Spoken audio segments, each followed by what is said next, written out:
Hey everybody, welcome to Tattooed in Business. I'm your host, Brian Merrill, and Tattooed in Business is all about life and business through the eyes of a Gen X male who happens to be covered in tattoos and been in the business world for over 20 years doing corporate sales. So I want to dive right into this one. This has always been a pet peeve of mine and a lot of other salespeople out there, sales managers, owners, operators. We talk about this all the time. I call this one "Shut up and sell and quit." Shut up and sell and quit being an order taker. So a lot of times, and this is a great time to try to practice and work on things. So it was funny. So last night, a bunch of us in our networking group, our Success Champion networking group, got together locally, went out, had some drinks and cocktails and stuff. And when you get away from that formal business setting, that formal atmosphere, and you have a couple of drinks, and you can network with other people, or just talk about life in general or business in general, everything, it's much easier to open up and talk about the things that maybe we don't want to talk about in our office when we're talking with each other or with other people around. So last night was one of those nights that we got to talk with each other about some of these things. And I was talking with a friend of ours who does all of our IT stuff, Kevin McLaughlin and Will.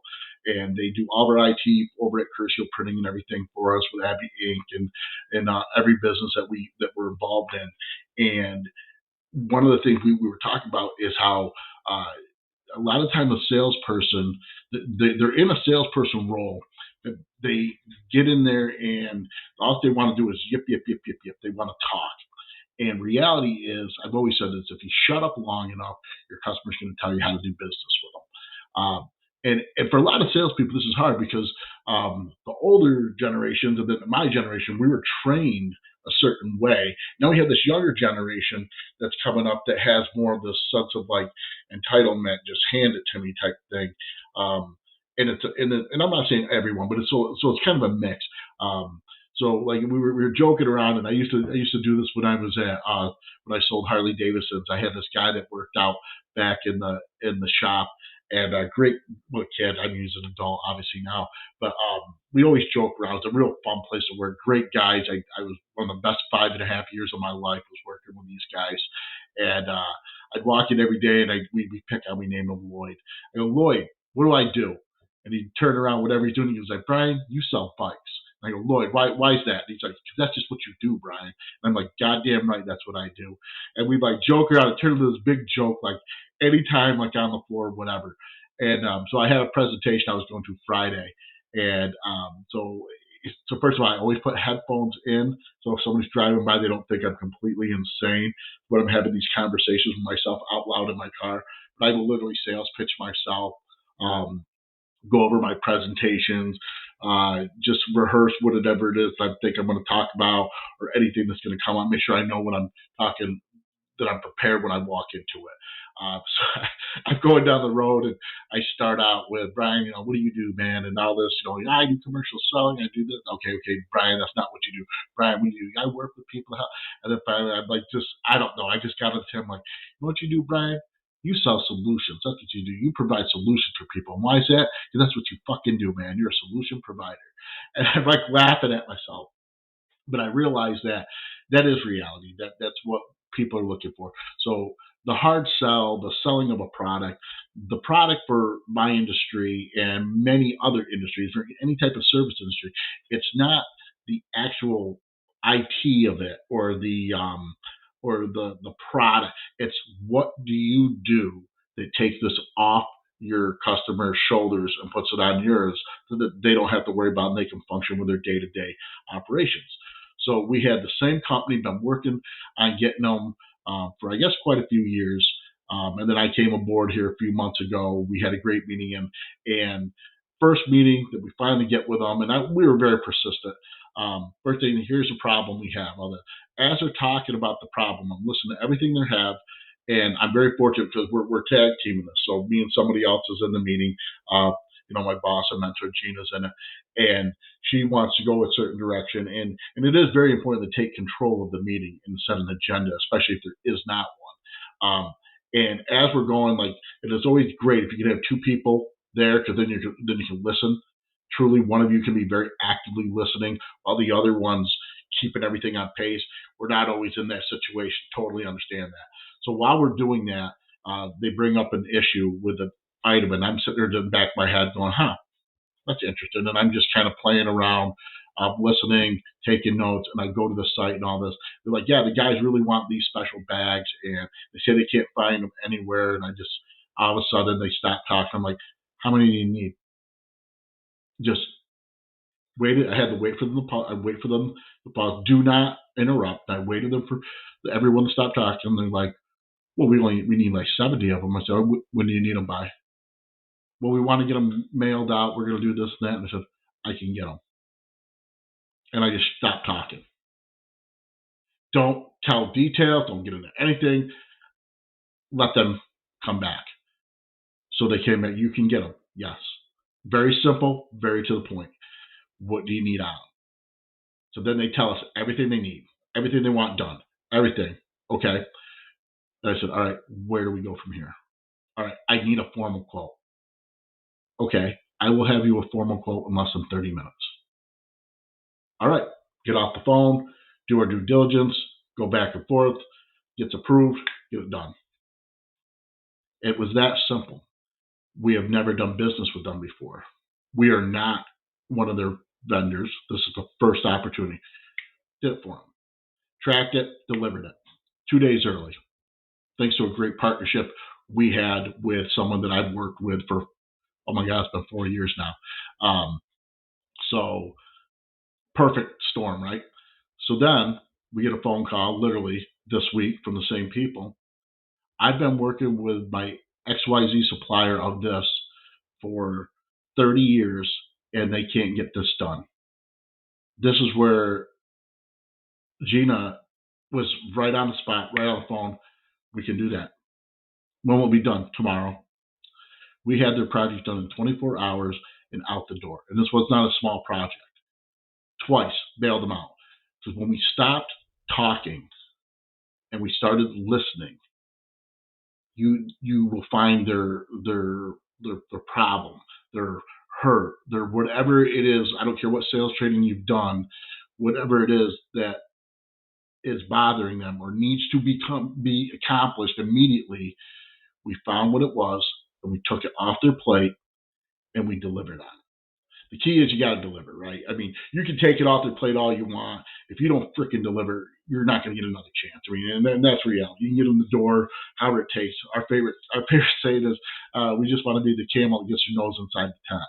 Because the next thing you know, the camel's all the way inside the tent and it's drinking your water, eating your food, and and so just one of our inside jokes there. But so when you shut up sometimes and truly take that active listening role. And I know there's a lot of people who tell you don't even write things down. And there's a lot of truth to that because when you're writing, you are going to miss things.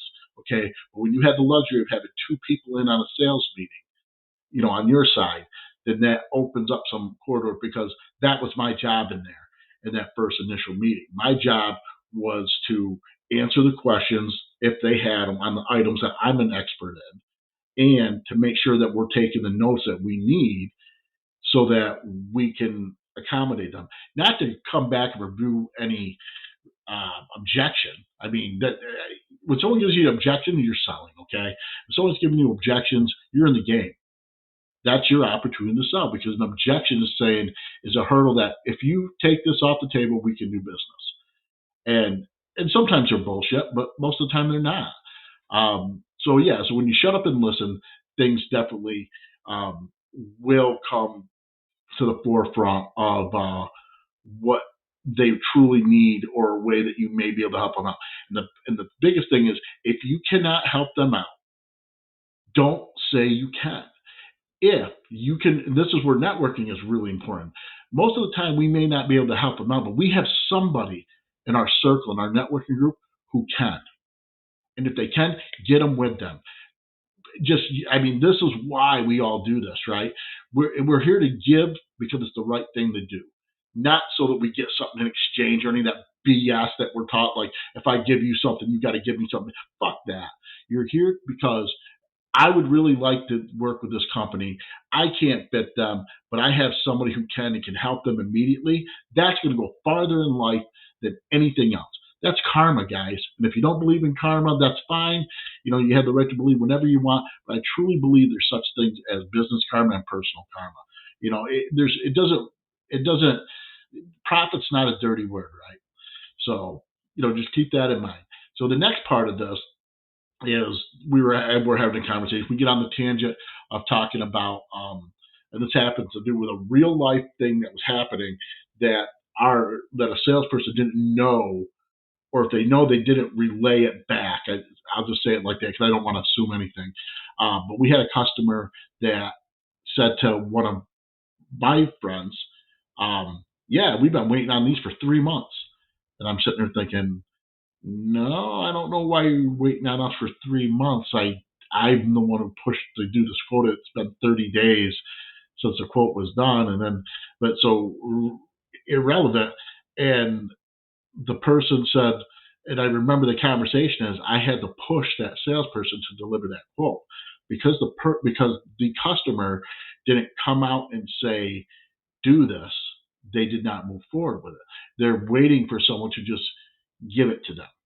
So don't sit there and wait for someone to give you the order. When you walk into a customer, have a fucking purpose, man. Don't just go there, hey, I'm just saying hi, or I wanted to check this out, or how was your life? Have a freaking reason. You're wasting their time if you don't. If they're giving up their time to see you, respect that. And I don't think it's necessarily a wanting to be an order taker mentality. It's respecting the other person's time. You have to legitimately take a vested interest in your customer, and if you don't, you should. I mean, you should really kind of take a vested interest in your customer, who they are, what they do, what they're about, what's important to them. Take a vested interest in them. Don't use it like as an exploiting, method, but truly, how can I be a solution to you? So when I walk in there every day to see you, or every time I see you, because God knows I hope you're not going there every day. Put it this way, if you're going seeing the same customers every single week, and you routinely go see the people every single week, you're wasting their fucking time and you're wasting yours. Okay? You need to be respectful of their time. Now, there are going to be times that you're working on a project that you have to go back to them. But here's the reality. If you ask them all the right questions and you get all the information that you need to fulfill what you do, then you shouldn't have to keep going back to them. You might have one or two that, slipped your mind or something like that, but you need to go back to them. And you need to know your industry. If you don't know your industry, so you don't know what type of artwork you need, or what type of a system to ask that they're using, or whatever, or their decision-making process, then you really don't give a shit about them. And I know the salespeople get this mentality that we're selfish, self-centered, and I get it. There's a lot of truth to old school. Maybe it was that way, but remember this: like, you're trying to feed your family, man. So when you walk off somebody's lot, I always use used car salesmen because people give them such a bad rap.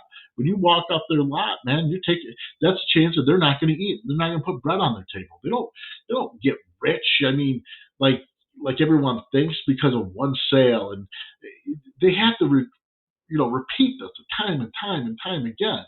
And in all honesty, people should really take a look at those guys who do that. We all bitch about telemarketers and all that, but reality is persistency is usually what gets you in the door. Once you get in the door, then you have to deliver, and that keeps the door open. Okay, most buyers buy from people they like, right?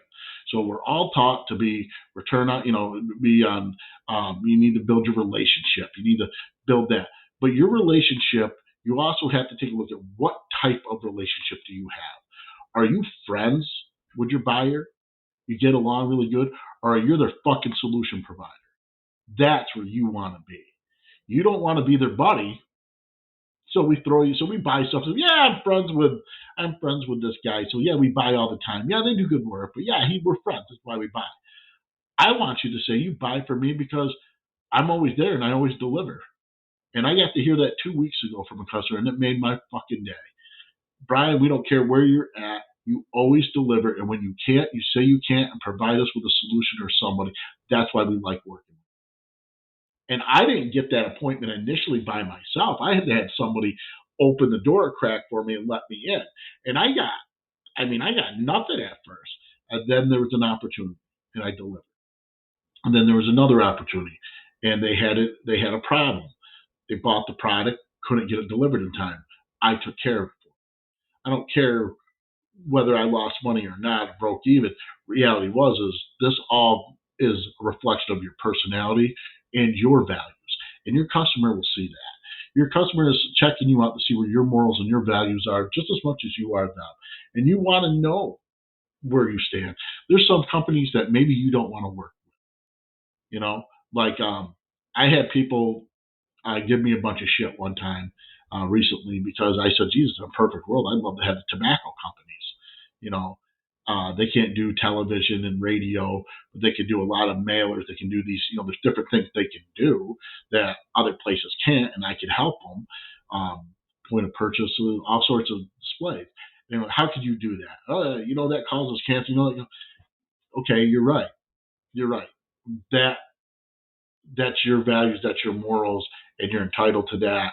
And absolutely, I respect the hell out of that. I don't smoke anymore. I quit smoking. Oh my God, I think it's been 6 years now. 6 years ago, I had my last cigarette. I do smoke cigars, but I had my last true cigarette. I stopped buying packs of cigarettes like 6 years ago. And um, my feeling has always been this: if you're an adult, I don't care what you do. You want to screw your fucking life up, you want to do whatever it is that's bad for you, and you're an adult, as long as you don't hurt anybody else, I don't care what you do. The minute you hurt a kid or somebody else, then I care. So I understood where this person was coming from about the tobacco stuff, and I literally he had to go and, hey, this is what I'm thinking. No, we don't want that business. We have a hard stance against it. This is why, and respect the hell out of that. Now, as an owner, you're the one that gets to make that decision. As a salesman, the owners get to make that decision for you sometimes, and there's nothing wrong with that. But you do want to interject your values at some point, or at least acknowledge your customers' values and what's important to them, and not just be an order taker when you go in there. When you go to meet with your customer, you want to be looking around, looking for all the ways that you can help them or opportunities to better your relationship, not like a scumbag though. You want to be looking for ways that you can truly deliver and help them take something off their plate. And then, guys, there's nothing wrong with this. So there you have four of you that all do the same thing, 4 different supplier vendors, whatever. You all do the same thing. There is nothing wrong with you trying to make it a one-stop shopping experience for them. That is a help. Deep down inside, they really don't want to deal with 4 different guys like you. It's a necessary evil they feel, but there's nothing wrong. And I'll tell you a quick story before I go. So a couple of years ago, not a couple of years, quite a few years ago, of course, it was end of year crunch. So we did this on the week of Christmas. So I'm selling construction equipment. Customer of mine. So I got my foot in the door by a friend of mine, Steve Kapler, who happened to really like the John Deere product. That's what I was selling. His boss was looking to buy 2 pieces of equipment at the end of the year, a backhoe and a dozer. Steve is the only one rooting for me, of course, you know what I mean? So I always appreciate it. I love Steve to death. I haven't talked to him in a little while. You should probably reach out to him. But so we get up there. So it's me and the Cat guy. And as you all know, Cat's the dominant player out there, but it doesn't mean they make the best product for every single application. They're not number one in every single class. So we get out there. We both do demos on backhoes. We both do demos on the dozer. And the owner looks at both of us in the eye. He says, "Look, guys, I'm going to buy one from one and one from the other." And he says, "Because I like you both. They both do really well." And the Cat guy, without missing a beat, he goes, "That's fair. I'm okay with that." And he says, "All right." So we shake hands. We all walk away. We leave. And I'm walking. And the owner looks at me and he says, "You okay?" And I said, "Actually, you know what? I'm not." I said, "I'm not trying to sound like a jerk." I said, "But honestly," I said, "I want everything I possibly can." I said, "I'm greedy." I said, "But if you feel they outperformed us," I said, "I have no problem with that." So that weekend goes by. The next week, this is a couple days before Christmas, so it turns out it's Christmas Eve. He's ready to pull the trigger. That sales guy took that week off. He knew that buyer was buying. He hadn't signed a damn thing. He knew he was buying that week. He took the week off. I didn't. Never have. You know better than that. The capital gains money in your equipment business, you know better than take the freaking time off. So I didn't take the time off. So anyhow, we're talking with the guy. And I said, and I don't want to use his name, but I just said, honestly, I said, so what are you thinking? What's the hold up here? He goes, well, Steve really wants the dozer. I said, okay. And I go, our 650 dozer is one of the best dozers in that class. Yeah. He goes, yeah, all the guys talked about it, but to make them happy, I do the backhoe. Now, no bullshit. I'm not going to bullshit anybody. I don't care what anyone says. John Deere, hands down, makes the best fucking backhoes out there. They have for years. Everybody knows it. They make the best. I mean, they have for years. So I said, well, okay, so why don't you want to do that? Well, I promise you guys don't. I said, I'm sorry, but to hell with him. What's the best decision for your business? Well, I need to get this done, and I'm leaving for Florida tomorrow. I said, okay. So if I can get it all done for both of these pieces of equipment, does that help you? Yes. Do you feel that there was anything else I could do like these both? Because I'm happy with both. I just don't want to listen to the guy's bitch. I'm like, okay, well, I can do these both right now. He's like, you know what? You're right. I shit you not. An hour later, while we're doing all the paperwork, the power freaking goes out. So he can't even like faxes and nothing. Like there's no power out. Like just freak thing. We still freaking got it done, and we got both pieces of equipment. And the cat guy calls me after 2 weeks later when he came back to work. So first week of January, bitching at me about, well, we had a deal. I didn't have a deal with you. You were trying to be called to make a purchase, and you weren't available. Bottom line is you weren't available. I made myself available for this customer. My boss, Rich Katalik, he is one of the best crunch time freaking branch manager support guy you could ever have. This guy, he will get it done. And I freaking loved working with him. He was a guy who just got shit done. And he made sure that we did whatever it took. We both, if we had the drive to John Deere in freaking Iowa to get this done, we would have done it. We got it all done. We made sure it was taken care of. And that's why we got the sale. And that's what it's really all about. It's about making sure the customer is happy with their purchase. That you did everything you could. You delivered on everything you said. Those machines, he wound up trading them back in for another John Deere each. I mean, you're always happy when you get that stuff. So with that being said, there's my perspective on sales, not being an order taker and how to just shut up and get the sale. And I don't care how long you've been in it, we all lose track of that at times. We all make mistakes or we get caught up in it because you're so eager, right? You're eager to flex your knowledge or whatever. But the best thing you can do is sit back, listen, and then observe. Listen and observe. In the military, when you start out in basic training, one of the things you do, and you're always like, I guess you don't think about it at the time, but the first cadence you learn says move, shoot, communicate. And as you go through basic training, you realize that if you can't do all three of those things or one of those three things, you're dead. And it's kind of like sales. You got to be able to move, shoot, communicate, right? So you got to be able to move in the direction that the customer wants you. Shoot would be basically shut up and listen in this case, or make the presenting argument and be able to communicate. So I take that back. So the communicate would be more the shut up part. So the shoot would be the presentation, and your communicate would be the shut up and listen. But you're always observing around you. So when you're moving about, you're always looking for opportunity to help that customer or a different angle that you could be in on the sale with them to help them out with a product that they may have or whatnot. So with that being said, it is the week of Christmas, And I hope everyone has a Merry Christmas. I'll probably do another cast sometime here this week.